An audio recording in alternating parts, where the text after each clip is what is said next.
Salut à tous et bienvenue pour l'épisode 17 avec les New York Knicks. On est sur du My League dans NBA 2K19 et c'est une partie que j'avais démarré très très rapidement après la sortie du jeu, puis je l'avance de temps en temps. Et on se situe, j'avais resitué un petit peu les choses à l'épisode 16, là, l'épisode précédent pour faire un mini bilan un petit peu des choses. On se situe là en mai 2021. On est en demi-finale de conférence Est contre les Boston Celtics, avec des Knicks qui, évidemment, ont beaucoup évolué en 2 années et demie, en presque 3 années, par rapport à ce qu'on connaît. Évidemment, on a gardé une base Ntilikina, Knox, Porzingis, ainsi que Robinson, le jeune pivot, qui sort du banc. Et puis évidemment, là encore, on s'est renforcé avec 4 joueurs principalement, qui sont Anthony Davis. Il nous fallait un arbre dans la raquette, autant défensif que surtout offensif.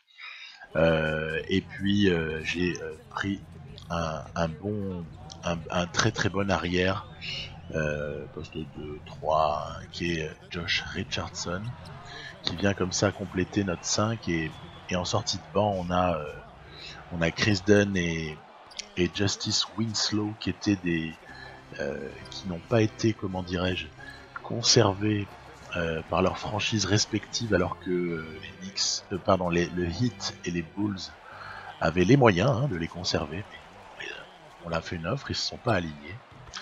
Donc voilà, on se retrouve comme ça avec une rotation à 8.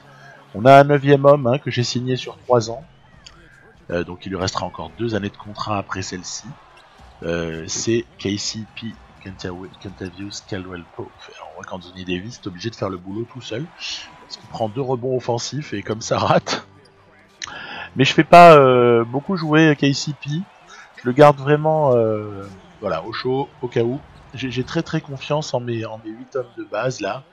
J'ai pas envie de leur enlever du temps de jeu, en fait, surtout ça. J'aime beaucoup KCP, mais je veux pas enlever du temps de jeu aux 8 que j'ai passé en revue, les 8 qui composent notre rotation. À noter que Mitchell Robinson là, c'est une teigne au rebond. Il est terrible. Il est juste terrible. Il est très très grand d'une part, et en plus, écoutez, il prend tout ce qui traîne autour. C'est assez. Donc ces Celtics sont dans leur version qu'on connaît, à ceci près que le rookie Robert Williams, l'ailier fort là, qui à mon avis a plus un avenir, puisqu'il a pas de shoot, extérieur, il a beaucoup plus un avenir au poste 5 en NBA actuel.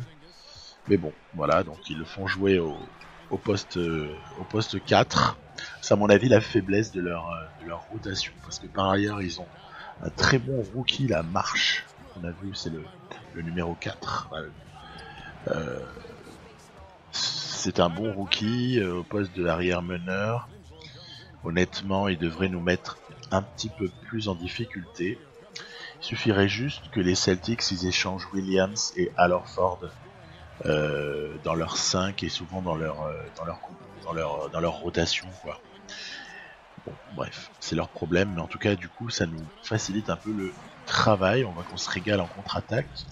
Cette équipe est vraiment construite pour défendre le mieux possible, avec un Justice Winslow, avec un Chris Dunn. Alors, on sait que Ntilikina n'est pas le dernier à savoir défendre comme il se doit. Du coup, on a une équipe, même Josh Richardson, dans le genre, c'est un 3&D, même s'il est plus responsabilisé au scoring là du côté de Miami en cette saison 2018-2019. Il est prêt à dégainer à tout moment, comme on vient de le voir ici. Alors, les Celtics ont comme ça des opportunités pour revenir, alors que nous, sinon on semble se détacher c'est irrémédiablement. Winslow qui fait les poubelles, il récupère le rebond, il met le lay-up derrière. Attention à Morris, Morris, à mon avis, un joueur qui n'est pas assez utilisé par les Celtics dans cette saison-là qu'on vit actuellement. Je pense qu'il apporterait un peu plus de dureté à des moments clés. Il faudrait le faire jouer un petit peu plus, ce garçon. Voilà, nous on se régale quand il y a besoin d'un panier sur du pick and roll, sur du pick and fade, voilà, un deuxième d'affilée.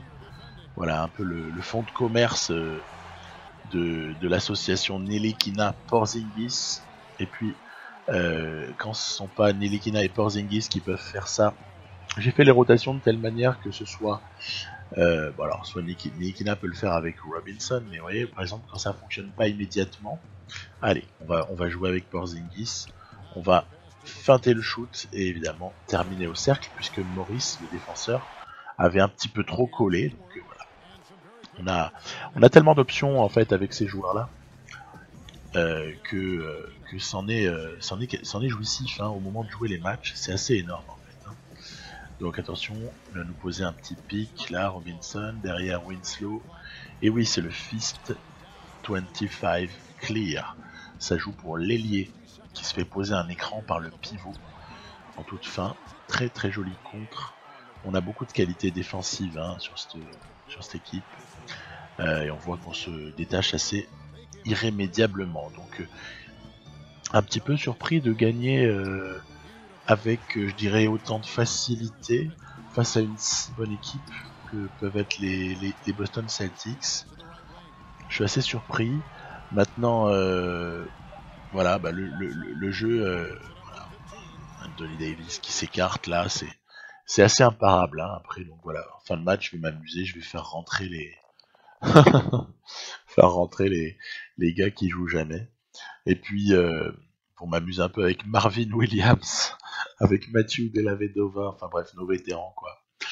Voilà, c'est ficelé, donc le game 1 il est pour les Knicks, avec notamment, voilà, vous voyez des bonnes contributions de Knox, de Richardson, de Dunn, de Winslow. Winslow, c'est pas mal, 17-7 et 2, c'est pas mal du tout. En face, finalement, il n'y a que Gordon Hayward, pourtant sorti du banc, qui aura vraiment résisté et qui aura existé en face. Dans la foulée, je vais simcaster, parce que l'objectif c'est aussi d'avancer, c'est aussi de ne pas jouer tous les matchs, parce que si je joue tous les matchs, je peux quelque part un petit peu fausser la valeur, dans un sens ou dans l'autre d'ailleurs, réelle de notre équipe par rapport aux autres. Enfin bon voilà, il n'y a pas besoin d'être un grand expert de la NBA pour deviner qu'avec une équipe aussi forte, on a quand même de quoi faire. on est à notre place en demi-finale de conf, et puis on va voir si ça peut aller un petit peu au-delà ou pas. Alors voilà, je rentrais là sur ce match, il y avait un match 4 qui est une vraie bascule, parce que soit ça repart à 2-2, soit ça fait 3-1 et c'est presque bon pour nous. Du coup, voilà, j'avais envie de prendre la manette, et vous voyez que voilà, ils ont pas l'adresse à des moments, les Celtics, et nous par contre on l'a. Donc c'est sûr que ça fait quand même une énorme différence, même si là Porzingis a raté ce qui aurait probablement clos le match, mais voilà. Interception de Knox, encore une fois, les qualités défensives qui permettent de plier un match. Et ouais, ce que je fais souvent, c'est qu'à la fin, par exemple, je regarde qui est meilleur au lancer franc, enfin voilà, parce que on sait qu'on va subir du fall game. Et puis finalement, par le jeu du presse tout terrain là des Celtics, on a réussi à démarquer Ntilikina, cerise sur le gâteau, partie à 3 points. Bon bref, voilà, ça se passe pas mal. On est donc maintenant à 3 victoires à 1. En face, on voit que Chicago a balayé Toronto. C'est assez surprenant. Le Toronto qui a peu changé avec Kyle Lowry, avec Valanciunas, Kawhi Leonard, etc., Nunobi, Siakam, bref. Ce Toronto n'a pas beaucoup changé, il se fait sweeper par les Bulls. Et les Bulls, on voit qu'ils ont un meneur rookie là qui est pas mal du tout, ce Clavel à 81. Puis sinon, c'est du classique. Ils ont aussi recruté intelligent. Randall Jefferson, Maker, Satoransky. C'est pas mal tout ça. C'est pas mal. Ils ont aussi un rookie intéressant, c'est DeAndre Hunter. rookie ou sophomore en tout cas à ce stade-là du jeu, mais bon. Donc on comprend finalement pourquoi ils sont là. C'est qu'en fait ils ont une équipe vraiment assez intéressante. Honnêtement, elle est pas mal du tout. Du coup, ça me donne envie de jouer le match 1, comme je le fais assez souvent. Alors voilà, par exemple, on a ce système qu'on fait assez souvent, ce Fist 24 Flex, juste avant, où on voit que il y a quelqu'un qui est situé au poste haut et qui arrive à trouver une passe pour un appel sur la ligne de fond pour un ailier en général. Ensuite, Mitchell Robinson, il paye pas de mine. Il a pas l'air comme ça, il a pas l'air d'y toucher, mais il met ses petits paniers par-ci par-là, il prend joue en 4 fois 5 minutes, il prend ses 5, 6, 7 rebonds sur un temps de jeu conséquent, il joue 27 minutes, mais c'est pas non plus, il joue pas 39 minutes non plus. Donc début de match assez terrible pour les Bulls. Donc en plus nous on exécute en attaque, vous savez ça va être pour Porzingis là. Voilà, c'est du Fist 25 Motion. Celui-là il peut se terminer comme ça quand on a un shooter qui est capable d'enquiller. Voilà, on a l'adresse à 3 points, on a la défense. Allez, c'est quelque part difficile pour les Bulls. Je suis assez déçu parce que finalement je m'attendais à autre chose de la part de cette équipe. Je pensais qu'ils nous résisteraient davantage. Je pensais peut-être qu'un Lavine ou un ami, l'ami Markkanen là prendrait feu. Et puis en fait, c'est un blowout. C'est un blowout. Nous, en plus, on peut vraiment se régaler à dérouler en attaque. Vous voyez, ça va être pour quelqu'un qui va jaillir d'un écran. Voilà, Porzi. Et bam. Donc, nos systèmes, ils passent, mais comme dans du beurre. La défense, elle fait des ravages. Vous voyez, Mitchell Robinson, grosse qualité de contre-arrêt. Très très intéressant ce garçon. Pick and roll, bam, finition. C'est sûr qu'avec Dunn et l'ami Anthony Davis, au niveau pick and roll, on est pas mal armé. Regardez, ça va être encore une séquence là où il va venir nous poser quelque chose. Ah non, c'est vrai, il fait un écran sur le défenseur de Richardson. Ça, c'était une fin de Fist 25 Motion de nouveau. Le système marche très très bien. C'était plutôt du pick and roll, voilà, justement, avec Porzingis. On a des qualités. En fait, on a des possibilités qui sont assez énormes parce que dans cette rotation à 8 là, j'ai fait les choses aussi dans le recrutement, de sorte que finalement, on a 3 poseurs d'écran plutôt intéressants que peuvent être Robinson et Porzingis, ainsi que Anthony Davis, bien évidemment. Donc 3 poseurs d'écran très intéressants et 5 mecs qui peuvent jouer vraiment un rôle de porteur de balle sans qu'il y ait de difficultés. Parce que Dunn et Ntilikina, on a compris. Richardson, ouais, ça va, il y a du handle, il y a de la créative, il y a du QI basket.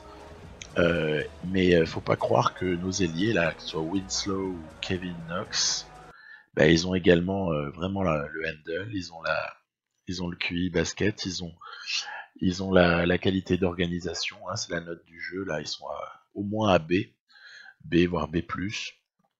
En fait c'est bon, donc on a 5 ball handlers qui peuvent vraiment. Wagden a fait un très gros match, presque en quadruple double, quasiment. Ils ont du handle, ils ont tout ce qu'il faut. Voilà. Donc 5 porteurs de balles, 3 poseurs d'écran. Il y a de quoi s'amuser. Il y a vraiment de quoi s'amuser.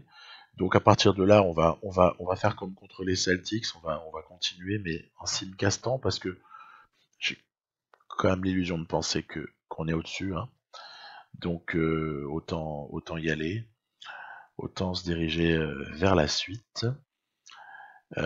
C'est parti, 2-0. On voit qu'il n'y a pas un suspense inouï. Non, 3-0. Décidément.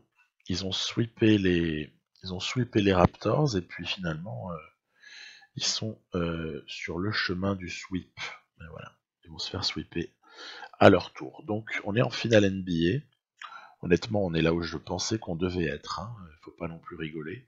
Avec une raquette Davis Porzingis. Voilà. mais c'est toujours bien d'y être quand même. En face, donc, les Lakers avaient tapé les Warriors au premier tour des playoffs, et ils sont bien là au rendez-vous des finales. Hein. Ce sont des Lakers qu'on imagine connaître là, mais il y a aussi DeMarcus Cousins. Je les avais joués au tout début de l'épisode 16, l'épisode précédent. On avait joué ce match, en tout cas on avait gagné au buzzer un match contre eux avec un fadeaway de Porzingis, c'était de la saison régulière bien évidemment. Et puis là, bah du coup je me décide à jouer au Madison Square Garden puisqu'on a un meilleur bilan qu'eux. Jouer évidemment le match 1, hein, donc voilà, LeBron James, hein, on n'a pas besoin de le présenter, donc à surveiller comme le lait sur le feu. Et puis l'ami DeMarcus Cousins également à surveiller. On voit que Josh Hart, j'adore ce joueur, c'est vraiment un de mes petits joueurs sous-cotés préférés. Je trouve qu'il est pas très coté. Et d'ailleurs, il est dans une mauvaise passe là présentement au moment où je parle, même s'il a fait plutôt un bon début de saison, mais dans une très mauvaise passe. Il a peu de minutes, il est assez inexistant. Ces Lakers se cherchent, hein. Alors que là, ils se cherchent pas du tout. C'est une super équipe. C'est une super équipe avec comme ça un Lonzo Ball à 88 d'overall, avec Hart, avec Ingram en sortie de banc, avec Kuzma qui a bien progressé, il est à 84. Cousins, pas besoin d'en parler. Il y a vraiment du monde. Ils sont vraiment pas mal. Ils sont solides. Il y a peut-être juste au niveau du banc que, au final, dans leur rotation, qu'on voit un magnifique contre. Alors, on sait pas à qui on doit l'attribuer. Entre Robinson et Davis. Mais en tout cas, ils sont venus à deux et ils ont fait le boulot. Donc, en ce début de match, allez, ça commence un tout petit peu, ça commencerait un peu à tourner en notre faveur. Mais attention, hein, l'écart est faible, attention de nouveau sur un Fist 24 Flex, sauf que là je vais redoubler parce que le Knox est gêné, et il y a moyen de retrouver Porzingis, donc voilà, en plus il y a une relative naïveté du défenseur qui était au Wagner, on voit que leur rookie Wagner, mais ainsi que leur rookie Mikaliuk, les deux rookies de l'été 2018 hein, pour le coup, sont là, ils ont vraiment des minutes, c'est sympa de les voir. Vous avez vu juste avant que le pick and roll est très rémunérateur. Là j'ai eu un petit outil défensif, voilà, on va laisser Josh Hart pénétrer. Et puis d'ailleurs il fait un super début, c'est lui qui sauve le match au départ hein, pour les Lakers. LeBron n'a pas beaucoup d'initiative, il est plus en mode collectif. Sur ce panier on va prendre 10 points d'avance. Donc très joli décalage pour Ntilikina qui met dedans. Hein.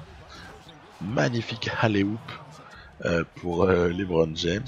Là la passe est splendide, la passe laser de LeBron de nouveau. Et vous voyez, il y avait 10 points, mais en fait c'est capable de revenir ces Lakers assez vite. Là, voilà, on est passé de plus 10 à plus 2 et même à 0 égalité en très peu de temps. En genre 1 minute 30 ou 2 minutes de jeu maximum. Donc attention, hein, voilà. Là on retrouve un peu d'adresse, on repart sur le logiciel des trucs qu'on sait faire, on envoie du contre. Il faut être défensivement présent. Alors cette action je l'aime bien, parce que regardez, on va arriver à trouver une belle solution pour Anthony Davis en tête de raquette. Là c'est pareil, pick and pop, Winslow, Davis, pour carrément la prendre une avance. Le contre de Robinson, troisième carton est important. Hein. Ce troisième carton magnifique. Fixation au poste bas de Davis pour Winslow qui artille en 2 points longs. Heureusement pour les Lakers, il y a Ingram qui stoppe. Et là, bam, ballon volé. Qui stoppe le rush, j'allais dire. Et là, extra passe. Bam. Voilà, ça fait très mal. C'est probablement le moment décisif de ce match, même si il n'y a pas de Beverly aussi. C'est marrant. Ballon volé par Chris Dunn. Voilà, bam. C'est aussi pour ça qu'on l'aime. Il y a comme ça, voilà, ce troisième carton qui aura été le moment où tout bascule, même s'il y aurait eu une amorce de retour là à -7 à 2 minutes de la fin du quatrième quart. Mais on va essayer de l'étouffer. On va voir ce qu'on peut faire en attendant. Porzingis, j'allais dire évidemment. C'est pas si évident que ça, hein, homme du match, parce qu'Anthony Davis a quasiment les mêmes stats sur ce match-là. Ça a été assez équilibré entre les deux. Mais toujours est-il que voilà, on va redérouler un fist 25 motion et cette fois-ci c'est Chris Dunn qui va se charger avec la planche, s'il vous plaît, du 3 points qui porte l'estocade. Winslow qui vient voler le ballon dans les mains de DeMarcus Cousins. Et ouais, donc c'est bon, à plus 10, il n'y a plus qu'à mettre ce panier histoire d'enfoncer un petit peu le clou et ce sera réglé. Donc voilà, on repart, on va jouer en pick and roll, hein. On va pas s'embêter. Voilà. Ah, raté, mais rebond de Winslow, énorme ce rebond de Winslow.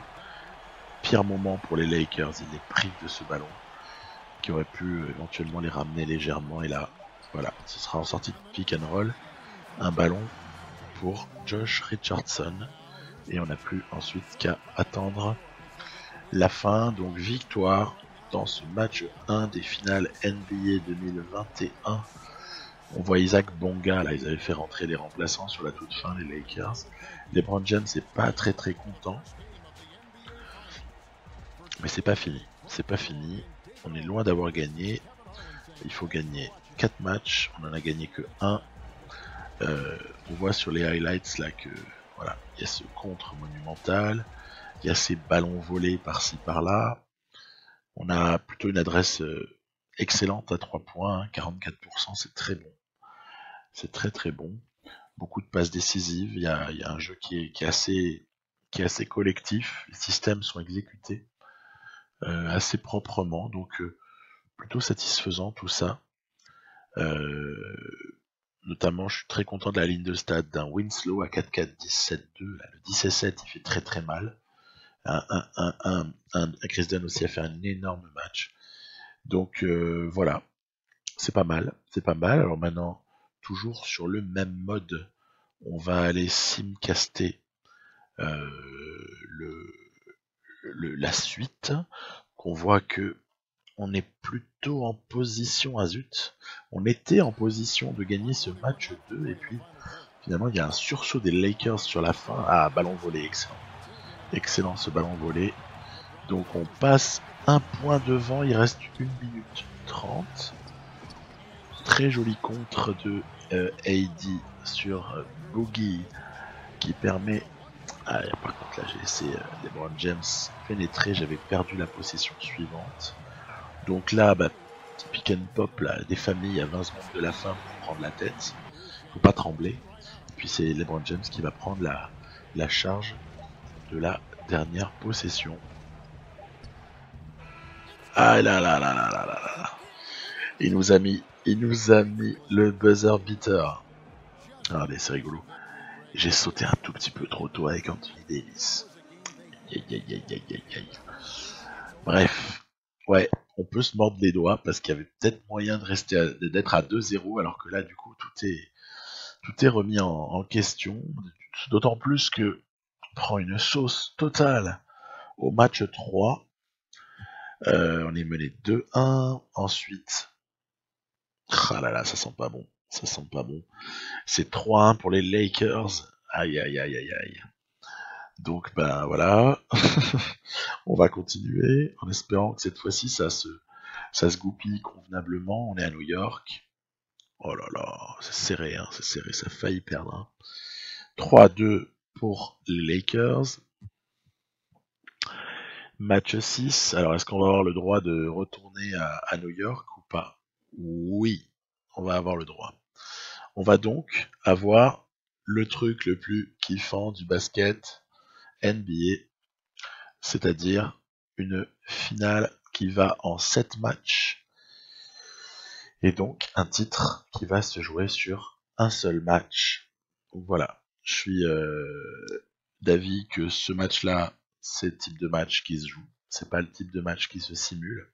Ce sera un joli gâchis entre les deux équipes, apparemment les deux plus fortes là de la ligue en ce printemps début d'été 2021. Donc je vous dis à très bientôt pour la suite de toutes ces histoires-là. On va le jouer ce match-là et on va s'appliquer parce qu'il y a quand même un titre à chercher et il faudrait bien commencer un jour. Je vous dis à très bientôt, bye bye. Hey Anthony, thanks for your time. Kevin, back to you, man. All right, David, great job. Thanks so much.